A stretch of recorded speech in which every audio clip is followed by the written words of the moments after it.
सत श्री अकाल, चढ़दी कला टाइम टीवी न्यूज़ देख रहे हो तुसी ते मैं नील कमल। प्रोग्राम विच पंजाब हरियाणा गैलगैट च तुहाडा बहुत बहुत स्वागत। रोजाना की तरह मेरे नाल ने सतीश कुमार सीकरी जी, स्वागत कर लेने। सतीश जी बहुत बहुत स्वागत।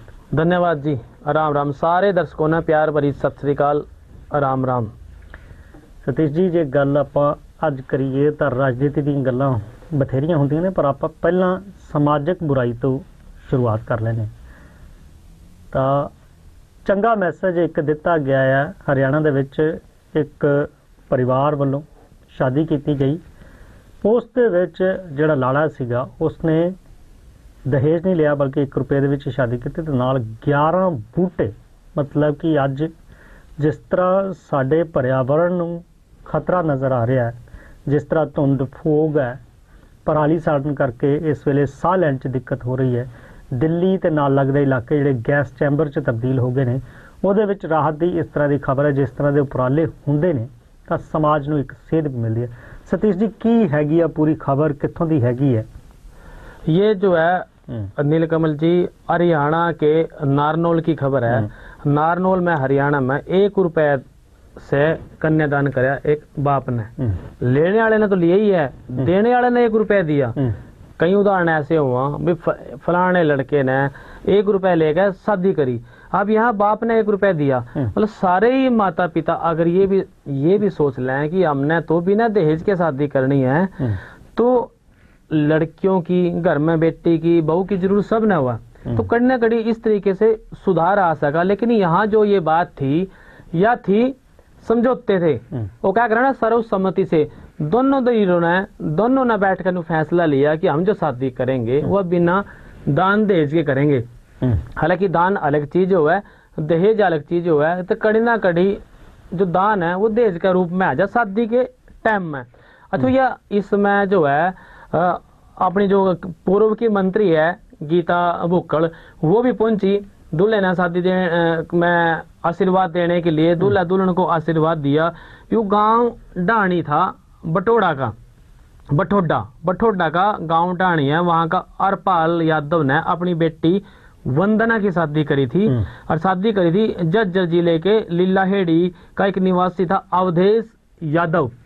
दोनों ने ब्याह करया, 1 रुपया लिया, कोई कुछ लिया नहीं। तो इसमें मिसाल के पैदा करी, गेल में दिए 11 पौधे।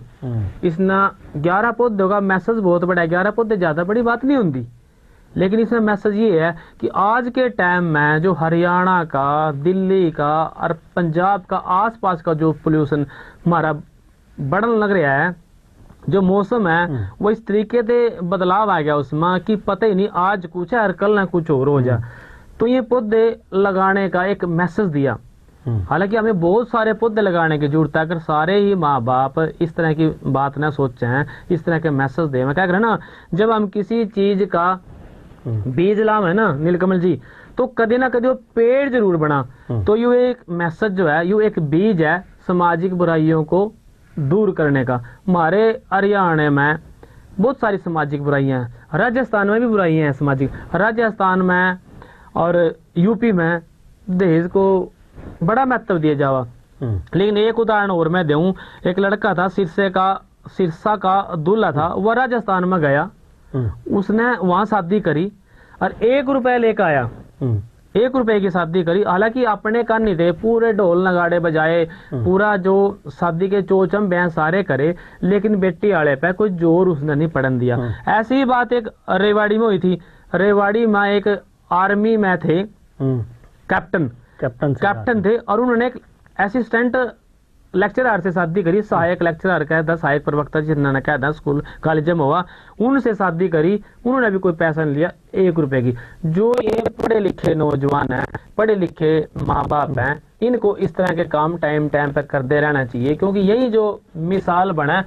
और दूसरा एक बात ये है, अगर अमीर आदमी जिस पे इंतजाम हो कुछ करने का, वो ऐसे उदाहरण पेश करता है, तो गरीब आदमी न सोचने में मजबूर हो जाए। क्योंकि गरीब तो देखम देखी करा भाई, कल ना कल न्यू कह देंगे भैया बेटी के ब्याह में केक रहता ना, छोरे के ब्याह में केक रहता जब। लेकिन अगर अमीर करदा जिस पर है, तो वो उदाहरण बना। बिल्कुल बिल्कुल उदाहरण बनती है। इस करके क्योंकि गरीब जड़ा हुंदा है वो ਤਾਂ ਉਹਦੇ ਕੋਲ है नहीं, पिस जाता मिडल क्लास ਜੇ ਨਾ ਕੀਤਾ ਤਾਂ ਫਸ ਗਿਆ, ਜੇ ਕੀਤਾ ਤਾਂ फस गया।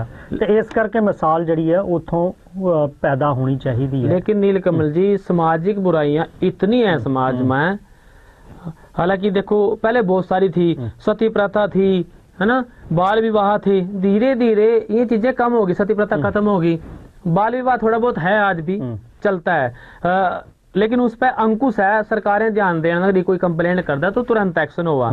तो कड़ी ना कड़ी सामाजिक बुराइयों में आज भी उलझ रहे हैं। एक पीछे से हमने आपको बात बताई थी रोहतक की, समाज की बात कर रहे हैं हम, समाज सुधारों की बात कर रहे हैं, तो ये बात करने का जिक्र जरूर बना है। रोहतक की एक बात बताई थी, वहां एक नवजात लड़का मिला था ड्रेन के किनारे। यही अभी घटना हुई इसी तरह की पंचकूला में। पंचकूला का एक गांव था टिब्बी गांव है, वहां झाड़े झूड़े से भी मेरे ख्याल में लगाया करें। उस गांव में एक बच्ची मिली और बच्ची का वजन था 300 ग्राम। वो किसी ने कूड़े के ढेर में गिर दी, उसने डस्टबिन का था। पड़ोसियों ने जब देखा कि बच्ची के रोने की आवाज आई तो वो वहां डस्टबिन के पास गए और देखा बच्ची रोने लग रही। तो उन्होंने आशा वर्कर वहां पहुंच गई, स्वास्थ्य विभाग वाले पहुंच गए, उस बच्ची को अस्पताल में भर्ती कराया। लेकिन इसमें ये है कि हम इन चीजों से पीछे हट नहीं पा रहे। एक वहां लड़का मिला, यहाँ लड़की मिली, भाई हम समाज ना लेजन कड़ा लग रहे हैं। बिल्कुल। अगर आप एक बच्ची ना नहीं पाल सकते तो कितने ही ऐसे घर बन रहे हैं। हमने पहले बताया था कि आप अपनी बच्ची ने आप अपना मुंह ढक है वहां छोड़ा उनके पास, वो तो कहते हैं बाहर उन्होंने पालने बना रखे, भाई यहाँ छोड़ दो, लेकिन डस्टबिन में गिर दी, मतलब मानवता शर्मसार कर दी। अरे डस्टबिन में तो कोई कुत्ते के बच्चे ने नहीं गिरता, और आप अपनी जन्मी हुई बच्ची ने जिसको आपने पैदा कराया उस बच्ची को डस्टबिन में गिर दिया। कितना मतलब शर्म की बात है समाज के लिए। आज हम किस 21वीं सदी की बात करने लग रहे, लेकिन हम जी कड़ा रहे हैं अपने बट्टे बेटे ना, अरे मिट्टी लग जाए ना हमारे बालक का, उसने हम साफ करने भाग गए, उसका रेत की मिट्टी लग रही थी, नदी के रेत की थी, और उसने हम डस्टबिन में गिराए। तो ये बड़ी शर्मसार करने वाली बात है समाज के लिए, ऐसा होना नहीं चाहिए। इसके लिए जो समाज सुधारक हैं उनको आगे आना चाहिए। और मैं तो कहूं अगर जांच में पता चल जाए भी किसकी है, ऐसी के लिए कड़ी से कड़ी सजा देनी चाहिए, क्योंकि इस तरह से अगर सजा कड़ी होएगी तो दूसरों के भी कान खड़े होंगे। क्योंकि हरियाणा में भारत में लोग सजा से डरा, वो नहीं डरते ना, डंडे आगा भूत नाचे, जो इस तरह के भूत है ना वो डंडे आगा नाचेंगे, और इनको डंडे की जरूरत है। कितनी शर्मसार करने वाली बात है।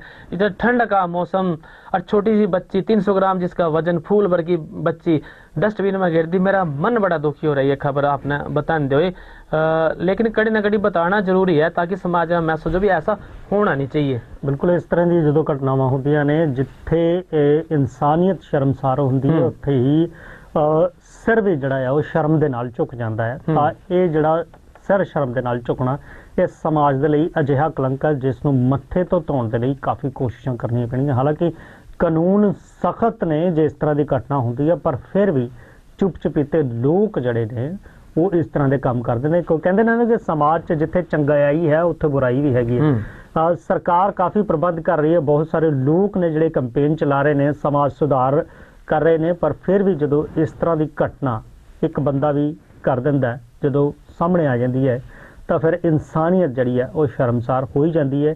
कानून की गल की है, तुसी डंडा होना चाहिए, कानून सख्त होना चाहिए, पर भारतीय कानून किते ना किते लचीला भी है। चाहे बलात्कार दी घटनावां होण, चाहे कतल दी घटनावां होण, उन्होंने लैके भी सख्त कानून है, पर किते ना किते इस लचीलेपन दे विच भी जिहड़ा हैगा वो लोग डरदे नहीं। तां दुबई की बात करें कि दुबई में ऐसे काम है, चौराहे पे खड़े होकर गोली मार दें।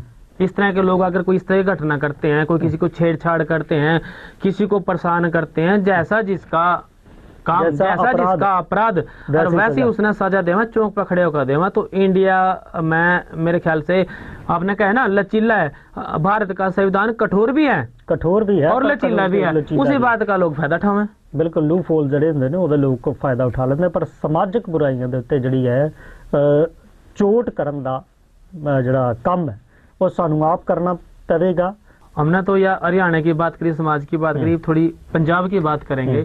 जो ये पंजाब के किसान बैठे हैं बॉर्डर पे राजपुरा के पास, इन्होंने एक ऐलान कराया कि 6 दिसंबर ने ये दिल्ली जाएंगे, और डल्लेवाल साहब है जो उससे पहला वो भूख हड़ताल बैठेंगे। तो इसको दिल्ली जाने को लेकर आप किस तरह से देखते हो, क्योंकि हरियाणा की जो सरकार थी उन्होंने बड़े बड़े इंतजाम कर रखे कि ये दिल्ली ना पहुंचे, पीछे इन्होंने जोर भी बतेरे लाए पर जोर इनके फैल हो गए, ट्रैक्टर टुक्टर भी पंचाए, गोलीबारियां भी वहां चली, उसकी आंसू गैस के गोले चले और वो जो है ड्रोन से गोले फेंके, मामला बड़ा यूं भड़के हुआ था उस टाइम। फिर ये शांत बैठ गए, ये जो ये डिसीजन लिया 6 दिसंबर ना, तो इसको आप किस तरह से देखते हो, पंजाब में क्या है इसके हालात अब? बिल्कुल किसान जड़े ने वो हुण 6 ਦਸੰਬਰ ਨੂੰ ਜਿਹੜਾ ਆ ਉਹ ਦਿੱਲੀ ਵੱਲ ਕੂਚ ਕਰਨਗੇ। ਉਹਨਾਂ ਨੇ ਕਿਹਾ ਕਿ ਗੱਲ ਜੇ ਅਦਾਲਤ ਕਹਿੰਦੀ ਹੈ, ਜੇ ਸਰਕਾਰਾਂ ਕਹਿੰਦੀਆਂ ਨੇ ਕਿ ਪੈਦਲ ਆਉਣਾ ਆ, ਟਰੈਕਟਰ ਨਹੀਂ ਜਾਣੇ, ਤਾਂ ਆਪਾਂ ਪੈਦਲ ਜਾਣ ਦੇ ਲਈ ਤਿਆਰ ਆ। ਤਾਂ ਸਵਾਲ ਉਹਨਾਂ ਨੇ ਇਹ ਵੀ ਚੱਕੇ ਨੇ ਕਿ ਜੇ ਆਪਾਂ ਜਾਣੇ ਆ ਤਾਂ ਸਾਡੇ ਤੇ ਜਿਹੜਾ ਹੈਗਾ ਪਹਿਲਾਂ ਵਾਂਗ ਦੀ ਜਿਹੜੀ ਗੱਲ ਕੀਤੀ ਗਈ ਸੀ, ਗੋਲੀਆਂ ਚਲਾਈਆਂ ਗਈਆਂ ਜਾਂ ਆਂਸੂ ਗੈਸ ਦੇ ਗੋਲੇ ਚਲਾਏ ਗਏ, ਉਹ ਕੀ ਕੀਤਾ ਜਾਵੇਗਾ। ਫਿਲਹਾਲ ਜੇ ਆਪਾਂ ਗੱਲ ਕਰੀਏ ਤਾਂ 13 ਫਰਵਰੀ ਤੋਂ ਜਿਹੜੇ ਕਿਸਾਨ ਨੇ ਉਹ ਸ਼ੰਭੂ ਬਾਰਡਰ ਤੇ ਖਨੌਰੀ ਬਾਰਡਰ ਦੇ ਉੱਤੇ ਬੈਠੇ ਹੋਏ ਨੇ।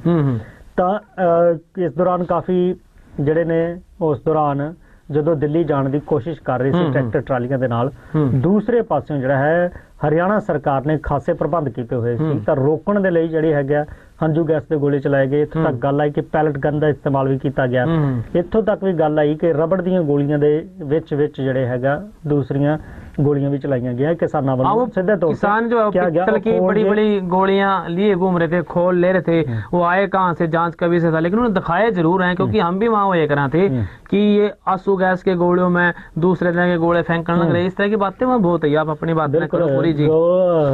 गल्लां काफी हुई इस दौरान जो हैगे ने वो एक नौजवान की मौत भी हो गई। इस तो इलावा खनौरी बॉर्डर पे हुई थी 13 फरवरी तो ਜਿਹੜੇ ਕਿਸਾਨ ਲਗਾਤਾਰ ਬੈਠੇ ਨੇ, ਇਸ ਦੌਰਾਨ ਵੀ ਬਹੁਤ ਸਾਰੇ ਕਿਸਾਨਾਂ ਦੀ ਜਿਹੜੀ ਮੌਤ ਹੋ ਗਈ। ਇਸ ਤੋਂ ਪਹਿਲਾਂ ਜਦੋਂ ਦਿੱਲੀ ਦੇ ਵਿੱਚ ਕਿਸਾਨ ਬੈਠੇ ਸੀਗੇ 13 ਮਹੀਨਿਆਂ ਤੱਕ, ਉਦੋਂ 750 ਕਿਸਾਨਾਂ ਦੀ ਜਿਹੜੀ ਆ ਉਹ ਸ਼ਹਾਦਤ ਹੋ ਗਈ, ਮਤਲਬ ਕਿ ਉਹਨਾਂ ਨੂੰ ਜਾਨ ਤੋਂ ਹੱਥ ਧੋਣਾ ਪਿਆ। ਤਾਂ ਫਿਲਹਾਲ ਹੁਣ ਜਿਹੜੇ ਕਿਸਾਨ ਨੇ ਉਹਨਾਂ ਦਾ ਕਹਿਣਾ ਹੈ ਕਿ ਕਾਫੀ ਲੰਬਾ ਸਮਾਂ ਹੋ ਗਿਆ ਇੱਥੇ ਬੈਠੇ ਆ, ਪਰ ਦਿੱਲੀ ਜਾਣਾ ਆ। ਹੁਣ ਇਸ ਵਾਰ ਜਿਹੜਾ ਫੈਸਲਾ ਲਿਆ ਗਿਆ ਹੈ ਉਹ ਇਹ ਲਿਆ ਗਿਆ ਹੈ ਕਿ ਜਿਹੜਾ ਹੈਗਾ ਉਹ ਦਿੱਲੀ ਪੈਦਲ ਜਾਣਗੇ। ਇਸ ਦੇ ਨਾਲ ਹੀ ਉਹਨਾਂ ਨੇ ਕੇਂਦਰ ਤੇ ਕੋਲੋਂ ਮੰਗ ਕੀਤੀ ਹੈ ਕਿ ਜਿਹੜੇ ਕਿਸਾਨ ਦਿੱਲੀ ਪਹੁੰਚਣਗੇ ਉਹਨਾਂ ਨੂੰ ਆਪਣਾ ਪ੍ਰਦਰਸ਼ਨ ਕਰਨ ਦੇ ਲਈ ਜਾਂ ਤਾਂ ਜੰਤਰ ਮੰਤਰ ਤੇ ਜਗ੍ਹਾ ਦਿੱਤੀ ਜਾਵੇ ਜਾਂ ਫਿਰ ਦਿੱਲੀ ਦੇ ਰਾਮਲੀਲਾ ਗਰਾਊਂਡ ਦੇ ਵਿੱਚ ਉਹਨਾਂ ਨੂੰ ਇਸ ਪ੍ਰਦਰਸ਼ਨ ਦੀ ਇਜਾਜ਼ਤ ਦਿੱਤੀ ਜਾਵੇ, ਮਤਲਬ ਪਰਮਿਸ਼ਨ ਮੰਗ ਲਈ ਹੈ। ਹਾਲਾਂਕਿ 6 ਤਰੀਕ ਨੂੰ ਜਾਣਾ ਆ, ਉਸ ਤੋਂ ਪਹਿਲਾਂ 26 ਨਵੰਬਰ ਨੂੰ ਜਿਹੜਾ ਆ ਉਹ ਵਿਧਾਨ ਸਭਾ ਦਾ ਪਾਕਣਾ ਲੋਕ ਸਭਾ ਦਾ ਜਿਹੜਾ ਆ ਉਹ ਸੈਸ਼ਨ ਵੀ ਸਰਦ ਰੁੱਤ ਦਾ ਸੈਸ਼ਨ ਜਿਹੜਾ ਆ ਜਿਹਨੂੰ ਆਪਾਂ ਸਰਦ ਰੁੱਤ ਦਾ ਇਜਲਾਸ ਕਹਿ ਦਿੰਦੇ ਆ ਉਹ ਸ਼ੁਰੂ ਹੋਣ ਜਾ ਰਿਹਾ, ਕਾਰਵਾਈ ਸ਼ੁਰੂ ਹੋਣ ਜਾ ਰਹੀ ਹੈ। ਤੇ 26 ਨਵੰਬਰ ਤੋਂ ਜਿਹੜੇ ਨੇ ਜਗਜੀਤ ਸਿੰਘ ਡੱਲੇਵਾਲ ਉਹ ਜਿਹੜੇ ਨੇ ਉਹ ਮਰਨ ਵਰਤ ਤੇ ਬੈਠਣ ਵਾਲੇ ਨੇ, ਮਰਨ ਅਨਸ਼ਨ ਤੇ ਬੈਠਣ ਵਾਲੇ ਨੇ, ਮਰਨ ਵਰਤ ਕਹਿ ਲਓ, ਉਹ ਭੁੱਖ ਹੜਤਾਲ ਕਰਨਗੇ। ਮਤਲਬ ਕਿ ਜੇ ਤਾਂ ਉਦੋਂ ਤੱਕ 6 ਦਸੰਬਰ ਤੱਕ ਸਰਕਾਰ ਉਹਨਾਂ ਦੀ ਇਸ ਭੁੱਖ ਹੜਤਾਲ ਤੇ ਕੋਈ ਫੈਸਲਾ ਲੈ ਲੈਂਦੀ ਹੈ ਤਾਂ ਠੀਕ ਹੈ, ਨਹੀਂ ਤਾਂ ਫਿਰ ਜਿਹੜਾ ਹੈਗਾ ਉੱਥੋਂ ਜਿਹੜਾ ਹੈਗਾ ਦਿੱਲੀ ਨੂੰ ਕੂਚ ਕਰਨ ਦਾ ਫੈਸਲਾ ਕੀਤਾ ਜਾਵੇਗਾ। ਹੁਣ ਦੇਖਣ ਵਾਲੀ ਗੱਲ ਇਹ ਹੈ ਕਿ ਕਿਸਾਨ ਜਿਹੜੇ ਹੈਗੇ ਨੇ ਉਹ ਦਿੱਲੀ ਪਹੁੰਚਦੇ ਨੇ, ਕਿਉਂਕਿ ਪਹਿਲਾਂ ਵੀ ਮੀਟਿੰਗਾਂ ਹੋਈਆਂ ਨੇ ਕਿਸਾਨਾਂ ਦੀਆਂ ਕੇਂਦਰ ਦੇ ਜਿਹੜੇ ਭੇਜੇ ਹੋਏ ਨੁਮਾਇੰਦਿਆਂ ਦੇ ਨਾਲ ਆ, ਕਿਉਂਕਿ ਜਦੋਂ 13 ਮਹੀਨੇ ਕਿਸਾਨ ਬੈਠੇ ਰਹੇ ਸੀ ਦਿੱਲੀ ਦੇ ਵਿੱਚ ਤੇ ਉਸ ਤੋਂ ਬਾਅਦ ਪ੍ਰਧਾਨ ਮੰਤਰੀ ਨਰਿੰਦਰ ਮੋਦੀ ਨੇ ਸ਼੍ਰੀ ਗੁਰੂ ਨਾਨਕ ਦੇਵ ਜੀ ਦੇ 550 ਸਾਲਾ ਪ੍ਰਕਾਸ਼ ਦਿਹਾੜੇ ਤੇ ਇਹ ਗੱਲ ਕਹਿ ਕੇ ਕਿਸਾਨਾਂ ਦੀਆਂ ਮੰਗਾਂ ਮੰਨ ਲਈਆਂ ਸੀ। 2 ਮੰਗਾਂ ਵੀ ਇਹ ਤੁਹਾਡੀਆਂ ਮੰਗਾਂ ਆਪਾਂ ਮੰਨ ਲੈਂਦੇ ਆ, ਇਹਨਾਂ ਤੇ ਤੁਸੀਂ ਅੰਦੋਲਨ ਖਤਮ ਕਰ ਦਿਓ, ਬਾਕੀ ਦੇ ਲਈ ਕਮੇਟੀ ਬਣਾ ਦਿੱਤੀ ਜਾਏਗੀ, ਉਸ ਤੇ ਵਿਚਾਰ ਚਰਚਾ ਕਰ ਲਈ ਜਾਏਗੀ। ਪਰ ਕਿਸਾਨਾਂ ਦਾ ਇਹ ਕਹਿਣਾ ਕਿ ਕਮੇਟੀ ਬਣਾ ਦਿੱਤੀ ਗਈ, ਉਹ ਚ ਕਿਸਾਨ ਨਹੀਂ ਹੋਏ, ਗੱਲਬਾਤ ਨਹੀਂ ਹੋਈ, ਜਾਂ ਜਿਹੜੀਆਂ 32 ਜਥੇਬੰਦੀਆਂ ਸਨ ਉਹਨਾਂ ਚੋਂ ਕਿਹੜੇ ਆਗੂ ਸ਼ਾਮਿਲ ਕੀਤੇ ਗਏ, ਤਾਂ ਬਹੁਤ ਸਾਰੀਆਂ ਗੱਲਾਂ ਸੀਗੀਆਂ। ਬਾਕੀ ਜਿਹੜੀਆਂ ਮੰਗਾਂ ਸੀ ਉਹਨਾਂ ਨੂੰ ਲੈ ਕੇ ਫਿਰ ਜਿਹੜੀਆਂ 32 ਕਿਸਾਨ ਜਥੇਬੰਦੀਆਂ ਜੋ ਕੁਝ ਆਪਣੇ ਤਰੀਕੇ ਨਾਲ ਸੰਘਰਸ਼ ਕਰ ਰਹੀਆਂ ਨੇ, ਪਰ ਇੱਥੇ ਜਿਹੜੀ ਹੈਗੀ ਆ ਸੰਯੁਕਤ ਕਿਸਾਨ ਮੋਰਚਾ ਇੱਕ ਗੈਰ ਰਾਜਨੀਤਿਕ ਹੈਗਾ ਉਹ, ਤੇ ਜਿਹੜਾ ਨਾਲ ਕਿਸਾਨ ਮਜ਼ਦੂਰ ਸੰਘਰਸ਼ ਕਮੇਟੀ ਹੈ ਸਰਬਜੀਤ ਸਿੰਘ ਪੰਧੇਰ ਦੀ, ਉਹ ਜਿਹੜੇ ਨੇ ਇਸ ਨੂੰ ਲੈ ਕੇ ਅੰਦੋਲਨ ਕਰ ਰਹੇ ਨੇ। ਤਾਂ ਹੁਣ ਜਿਹੜਾ ਹੈਗਾ 26 ਨਵੰਬਰ ਨੂੰ ਜਗਜੀਤ ਸਿੰਘ ਡੱਲੇਵਾਲ ਲੋਕ ਸਭਾ ਦੇ ਪਹਿਲੇ ਸੈਸ਼ਨ ਦੇ ਪਹਿਲੇ ਦਿਨ ਤੋਂ ਹੀ ਭੁੱਖ ਹੜਤਾਲ ਕਰਨਗੇ। ਜੇਕਰ ਉਸ ਦੌਰਾਨ ਸਰਕਾਰ ਸਚੇਤ ਹੁੰਦੀ ਹੈ, ਕੁਝ ਗੱਲਬਾਤ ਤੁਰਦੀ ਹੈ ਜਾਂ ਮਸਲਾ ਹੱਲ ਹੁੰਦਾ ਤਾਂ ਠੀਕ, ਨਹੀਂ ਤਾਂ ਫਿਰ ਜਿਹੜਾ ਹੈਗਾ 6 ਦਸੰਬਰ ਨੂੰ ਜਿਹੜੇ ਹੈਗੇ ਕਿਸਾਨ ਉਹ ਦਿੱਲੀ ਵੱਲ ਕੂਚ ਕਰਨਗੇ। इब इसमें आपने बात बताई, मेरे बात याद आई कि रामलीला ग्राउंड में इन्होंने जगह मांगी कि रामलीला ग्राउंड में हमारे को बैठने का मौका दो, हम अपनी बात कर सकें, प्रदर्शन कर सकें। चाहे फिर उन्होंने जंतर मंत्र बजाने की बात की। अब कड़ी ना कड़ी इसमें एक बात यह आएगी कि जो किसान है उनकी ताकत कुछ कम हो रही, क्योंकि एक टाइम हुआ था, आप पीछे जाओ जब किसान आंदोलन हुआ था, जब ये सोनीपत में बैठे थे बॉर्डर पे, तब इन रामलीला ग्राउंड में बैठने की जगह देवा थे ना, आपके याद हो? ग्राउंड में बैठावा थे और निरंकारी भवन था, वहां भी बैठाने की बात इनकी चली थी, लेकिन ये बैठे नहीं क्योंकि इनकी जो ताकत थी वो मजबूत थी। आज इस बात यूं नहीं लगता कि किसान कमजोर हो रहे, चाहे वो उनकी फूट हो या वो एक धड़ा यहाँ बैठे हो, दूसरे या फिर गैर राजनीतिक। बिल्कुल ये तो गल है ही है, राजनीतिक ते गैर राजनीतिक फुट तो उदों ही पैदा हो गई सी जदों एक धड़े ने इलेक्शन। मेरा कहने का मतलब था जिस जगह यहाँ बैठने ने तैयार नहीं थे, जड़ा जाने ने तैयार नहीं थे, आज उन्हें क्या मांगने लग रहे भी हमने यह जगह दे दो। तो कड़ी ना कड़ी आज इन पर सरकार भारी है, क्योंकि सरकार तो न्यू भी भारी है। हरियाणा में इन ते पैर नहीं धरन दिया हरियाणा सरकार ने। अरे भी यहाँ दिल्ली जाएंगे, चलो पैदल भग जाएंगे, क्योंकि टेक्निकल है भी, पैदल भग जो कोई नहीं रोकता था हमने। बहुत सारिया खामियां कमियां दी आपां गल कर सकते हैं कि उदों जदों मनोहर लाल खट्टर की सरकार सी तो हर बार पूछा जाता सी कि किसान दिल्ली जा रहे ने, तो कहते सी कि मुट्ठी भर किसान ने, मुट्ठी भर किसान ने। इंटैलीजेंस की रिपोर्ट की सी कि जदों किसान निकले तब फिर असल सच्चाई पता लगी। वो स्थिति तो चंगी तरह हरियाणा वाकफ सीगा ਤੇ ਉਹ ਸਥਿਤੀ ਦੁਬਾਰਾ ਨਾ ਬਣੇ, ਉਸ ਨੂੰ ਲੈ ਕੇ ਅਜਿਹੇ ਪ੍ਰਬੰਧ ਕੀਤੇ ਗਏ ਕਿ ਜਿਹੜਾ ਹੈਗਾ ਆ ਉਦੋਂ ਜਦੋਂ ਕਿਸਾਨ ਦਿੱਲੀ ਵੱਲ ਗਏ, ਤੁਹਾਨੂੰ ਵੀ ਪਤਾ ਵੀ ਨੈਸ਼ਨਲ ਹਾਈਵੇ ਤੱਕ ਪੁੱਟ ਦਿੱਤੇ ਗਏ, ਕਿੱਡੇ ਕਿੱਡੇ ਡੂੰਘੇ ਖੱਡੇ ਕਰ ਦਿੱਤੇ ਗਏ। ਤਾਂ ਇਹ ਪ੍ਰਬੰਧ ਉਹਨਾਂ ਨੇ ਉਸ ਨੂੰ ਲੈ ਕੇ ਕੀਤੇ ਸੀਗੇ, ਇੱਕ ਬੰਕਰ ਦੀ ਤਰ੍ਹਾਂ ਬਣ ਗਏ ਨੇ। ਤੁਹਾਨੂੰ ਪਤਾ ਹੈ ਵੀ ਉੱਥੇ ਦੇਖਿਆ ਹੀ ਹੈ ਤੁਸੀਂ ਕਿੰਨੇ ਲੇਅਰ ਦੀ ਸਿਕਿਉਰਿਟੀ ਹੈਗੀ ਹੈ। ਐਡੇ ਐਡੇ ਵੱਡੇ ਕੰਟੇਨਰ ਨਹੀਂ ਲਗਾਏ ਗਏ, ਬਲਕਿ ਪੱਕੇ ਕਿੱਲ ਗੱਡਣ ਤੋਂ ਬਾਅਦ ਜਿਹੜੇ ਹੈਗੇ ਵੱਡੇ ਵੱਡੇ ਜਿਹੜੇ ਨੇ ਉਹ ਪਿੱਲਰ ਬਣਾ ਦਿੱਤੇ ਗਏ। ਉਹਨਾਂ ਪਿੱਲਰਾਂ ਨੂੰ ਜੇ ਅੱਜ ਵੀ ਤੋੜਨ ਦੀ ਗੱਲ ਕੀਤੀ ਜਾਵੇ ਨਾ, ਜੇ ਮਤਲਬ ਰਸਤਾ ਖੁੱਲ ਵੀ ਜਾਵੇ तो मुझे लगता कि हफ्ता महीना 1.5 महीना लग जाएगा। 10-15 दिन पहले मैं बंगला साहब गया था दिल्ली। वो जो जगह है आज भी उस पर जाने वास्ते एक लाइन छोड़ रखी, और वो जो पत्थर है, पिलर है, इंतजाम पूरे कर रखे।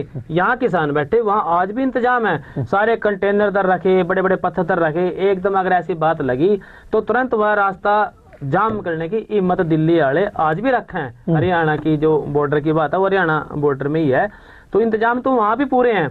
चाहे वो फरवरी की बात हो या आप जो बैठे हैं तब की बात हो। किसानों की हम बात करने लग रहे नीलकमल जी, प्रदूषण वाली बात पर भी हम आवेंगे। थोड़ा सा मैंने एक बात बीच में याद आ गई, हरियाणा का विधानसभा में सेशन चल रहा है, शीतकालीन सेशन, और उस सेशन में पत्रकारों ने एक नेताजी थे बीजेपी के, उनसे पूछ लिया सवाल खाद को लेकर। अभी सरकार कहने लग रही कि खाद की कोई कमी नहीं है। बिल्कुल भाई, जिस खाद की कमी नहीं है तो किसान परेशान क्यों है? चला कि हालांकि था न कि इंतजाम कर दिए होंगे, ये तो क्यों ही लगभग बोई गई, रह के गए। तो अगेती का टाइम चले गया, 85, 28, 51 दूसरे बीज बोए जाओ, गन्ने तले के बीज बोए जाओ, बिल्कुल बोए गए। या अगर ईब लोगों ने जरूरत नहीं रही खाद की तो उन्हें कड़ी ना कड़ी अपने इंतजाम करे या बिना खाद के बोए। एक मौत भी हुई, हालांकि सरकार ने उसमें न्यू कह दिया किसी ने आत्महत्या कर ली थी। भाई इसका जो है ना, इसके पास तो जगह भी नहीं थी, जमीन भी नहीं इसके नाम थी। मेरा मतलब कहना गई था। दूसरी बात सवाल उससे पूछे गया, बात बड़ी गहरी में आपने बताने लग रहा, उस नेता ते सवाल पूछे गया, भाई सरकार है इंतजाम क्यों नहीं कर दी? पहलो ये सीजन के कामों में पता है भी ईब हमने खाद की जरूरत है। ये मान के चलो कि धुंधा चल गई, धुंध हो रही है हरियाणा में पूरी, वातावरण हो रहा है खराब, धुंध में तड़की तड़क जावे और रात ना जावे, तो हुआ क्या है, एक सफेद पट्टी हुआ, उस पट्टी के सहारे जो ड्राइवर है वो अपनी गाड़ी ने लड़का नहीं हुआ, चलना नहीं होता, लड़का के ले जा दिखदा रहा भाई ये 20 वाली पट्टी है, इसके सहारे तो चलता रहो। हरियाणा में वो पट्टियां नहीं लग रही, मतलब धुंधली हो रही, पहले लगेगी। पत्रकार ने सवाल कर लिया, नेताजी थे, भाई जब आप कह रहे हो कि पट्टियां हम लावेंगे या पहले क्यों लाई? तो उन्होंने भाई लोगों की मौत होने लग रही, एक्सीडेंट भी होने लग रही, इतने एक्सीडेंट हो गए। नेताजी ने बड़े स्वाभाविक से तरीके से बड़े आराम से कह दिया, आखियां छोटी मोटी बातें जी हैं। अरे नेताजी तो भूल गए भाई इस बात ने, जिस घर का बालक चले जावा उसके लिए छोटी मोटी बात है गए, बालक चले जावा, एक्सीडेंट होने लग रहे, बसें कारें ट्रक आपस में भिड़ने लग रहे, अर्थात हम विधानसभा में बैठ कर या बयानबाजी कर रहे बाहर आया कि छोटी मोटी बात है, तो नहीं लगता ये छोटी मोटी बात है। वो कहने का मतलब ये था नेताओं को समय रहते इन बातों का ध्यान होना चाहिए कि आगे मानना की जरूरत है। ये बरसाती नाले की बात कर लूं मैं भी, छोटी मोटी बात याद आ गया, आगे जब बात चलेगी चमासा लग जाएगा, चमासे में बरसात शुरू होंगी, फिर बरसात शुरू हो जाए, फिर बढ़ जाए, फिर अखबारों में खबर चला कि पहली बरसात में ही पोल खुली, सफाई सिस्टम की, ड्रेनेज सिस्टम की। भाई जब पता है थारी पोल खुला है तो उसका इंतजाम पहले क्यों नहीं कर दे? मेरा कहने का मतलब था कि इंतजाम पहले कर लेने चाहिए, जो करना है वो पहले ही कर लो ताकि वो काम आ जाए, फॉर्मेलिटी पूरी ना हुआ है। आप बात कर रहे थे पोल्यूशन वाली, जी नीलकमल जी। बिल्कुल पोल्यूशन की भी गल कर रहे हैं, पर विधान सभा ਦੇ ਵਿੱਚ ਖਾਦ ਦਾ ਮੁੱਦਾ ਵੀ ਰੱਖਿਆ ਗਿਆ।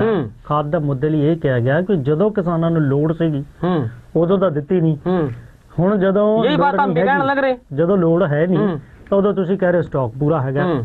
ਤਾਂ ਇੱਥੇ ਗੱਲ ਉਹੀ ਆਈ ਕਿ ਜਿਹੜੇ ਨੇ ਸਰਕਾਰ ਉਹ ਡਿਫੈਂਡ ਕਰਦੀ ਨਜ਼ਰ ਆਈ ਹੈ ਕਿ ਸਟਾਕ ਪੂਰਾ ਹੈ ਜੀ, ਆਪਾਂ ਹੋ ਸਕਦਾ ਉਦੋਂ ਮਤਲਬ ਜ਼ਿਆਦਾ ਕਿਸਾਨ ਆ ਗਏ ਲੈ ਲਓ, मतलब डिफेंड कर रही थी किसान।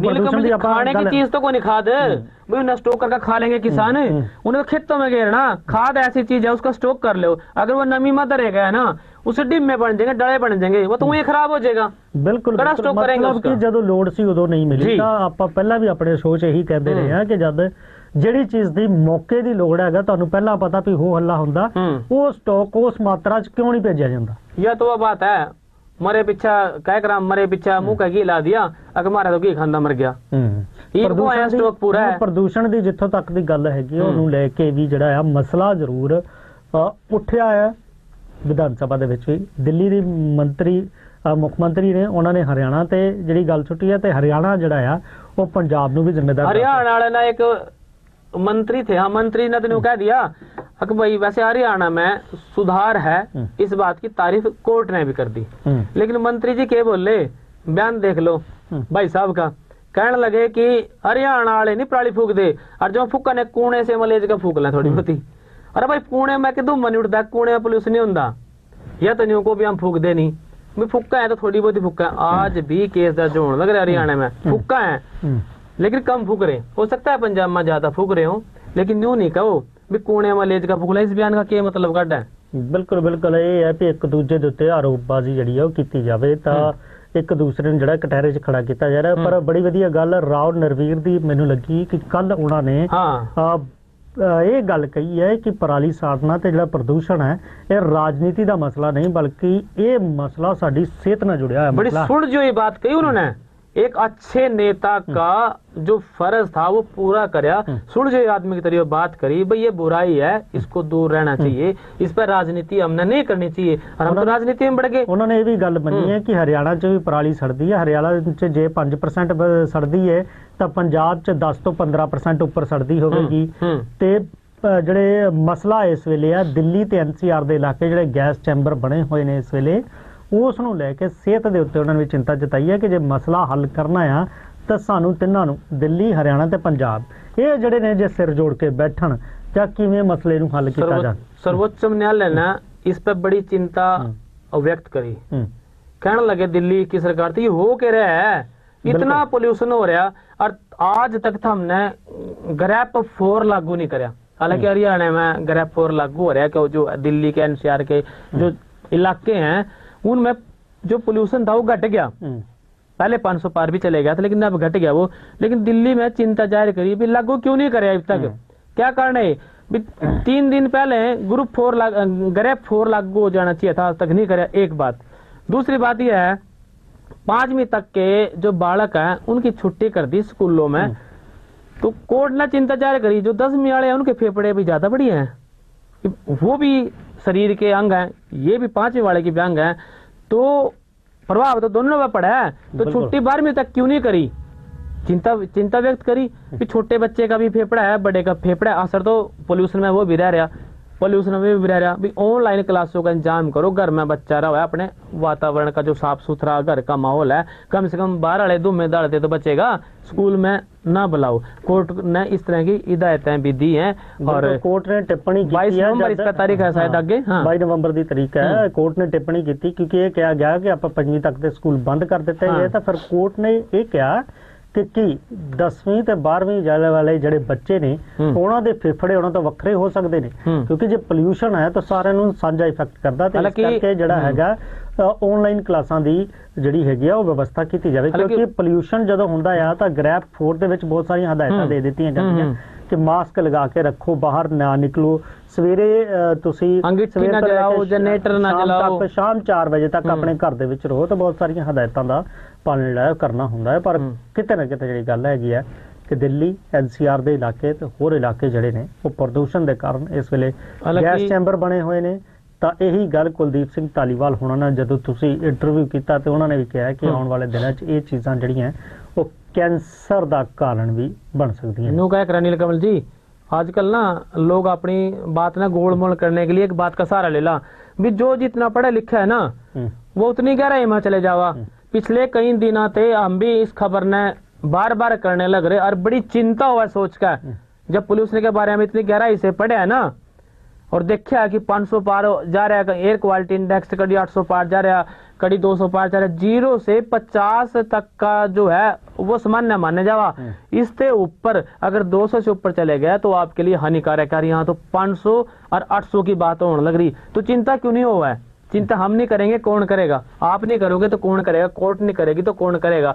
तो कड़ी ना कड़ी अज्ञानता के कारण अपने लालच में हम ये पोल्यूशन खराब करने लग रहे। आज भी फैक्ट्रियां चलने लग रही, आज भी कंस्ट्रक्शन होने लग रही। अरे ग्रैप 4 की नौबत है रही।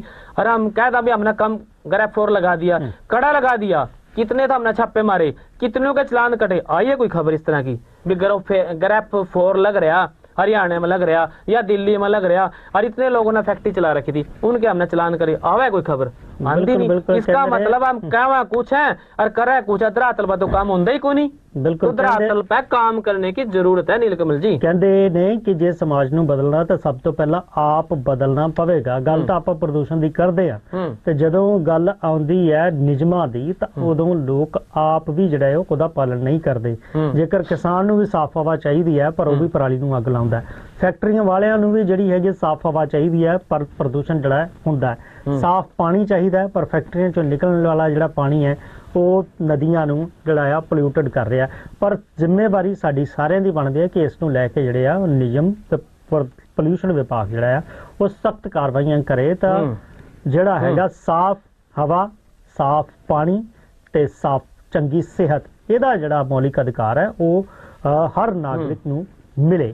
ਤਾਂ ਇਹ ਜਿਹੜੇ ਮੁੱਦੇ ਨੇ ਇਹ ਰਾਜਨੀਤਿਕ ਕਦੋਂ ਹੋਣਗੇ? ਕਈ ਵਾਰ ਆਪਾਂ ਸਵਾਲ ਵੀ ਪੁੱਛ ਲਿਆ ਕਿ ਸਾਫ਼ ਹਵਾ, ਪਾਣੀ ਤੇ ਸਿਹਤ ये मुद्दे जदों हैं ये कदों राजनीतिक मुद्दे बन गए इलेक्शनां दे। हम पानी बचाने की बात करें, मेरे याद आ गई बात, टाइम बहुत ज्यादा हो गया पर एक बात जानते जानते मैं जरूर कह दूं। पानी बचाने की बात करें, सबसे छोटी इकाई हो है सरपंच, ग्राम पंचायत है और ग्राम पंचायतों से बहुत सारी चीजें शुरू करी जावे। जैसे अब BCA का जो है ग्राम पंचायतों में लागू कर दिया, विधानसभा में पारित कर दिया कि 5% का उनको वेटेज वहां पे दी जाएगी, 5% का कोटा दे देंगे। हम बात करें सरपंच जो है गांव का सारा दिन जब आएंगे ना शहर में थे अफसर आएंगे भी पानी बचाने पर काम करेंगे, चलो फिर वहां जाएंगे किसी चपैड में उठा लावेंगे पीछा बैनर उस पर लिख रहे होगा जल बचाओ, जल है तो कल है, फोटो उतरवाएंगे अपने घर भग जाएंगे। और वह सरपंच मैं दावे के साथ कहने लग रहा, आप जाकर देखो इतने सारे सरपंच आपने मिलेंगे जो फोटो तरवावे, जो अधिकारी फोटो तरवावे वहां तड़की पाइप टाका खड़े हो जाए और अपने घर आगे छिंटे मारा 1 घंटे तक सड़क ना धोंदे ना अपनी कारों ना धोवे तब कड़ा जावे। ना तो वहां अधिकारी उनते कुछ कहते और ना वहां सरपंच। आम जनता में फोटो उतरवाने तक सीमित न रहो भाई। हाथ जोड़कर निवेदन है इस समाज न बचा लो, बड़ा जरूरी है क्योंकि जो है ना स्थिति बहुत खराब होने लग रही। पानी हम नहीं बचा पा रहे, प्रदूषण हम करने लग रहे, बच्चे हमारे डस्टबिनों में पड़ने लग रहे, हम जा कड़ा रहे हैं। कौन सी 21वीं सदी में जी गए हम? कड़ा हम डेवलप होने लग रहे, हम तो जमी डिग्रेड हो गए। हमने अपने समाज को बचाने के लिए कड़ी ना कड़ी जो कड़वी गोली है वह खानी पड़ेगी, जो नियम है वह अपने से लागू करना पड़ेगा, तब जाकर हम दूसरे ना कह सका। गांधी जी की एक बात छेड़ दूं मैं, आपका हो गया टाइम बड़ा हो गया पर मैं कह ग्रुप मौके पर रुके नहीं जाता। गांधी जी पे वो ना गांधी जी का एक कहावत है कि उसके लोग मिलना आया करे दोस्तों, बुजुर्ग और आसे पासे वाले। एक बुढ़ी आएगी, कहने लगी जी मेरा जो बेटा है ये गुड़ खावा है, ऐसे गुड़ खाना छटवा तो गुड़ खावे से गुमड़ियों हुए हैं। अब गांधी जी तो खुद गुड़ खाया करा थे, उनने कहने लगे बब्बो तो इन्ना अगले हफ्ते लेकर आइए।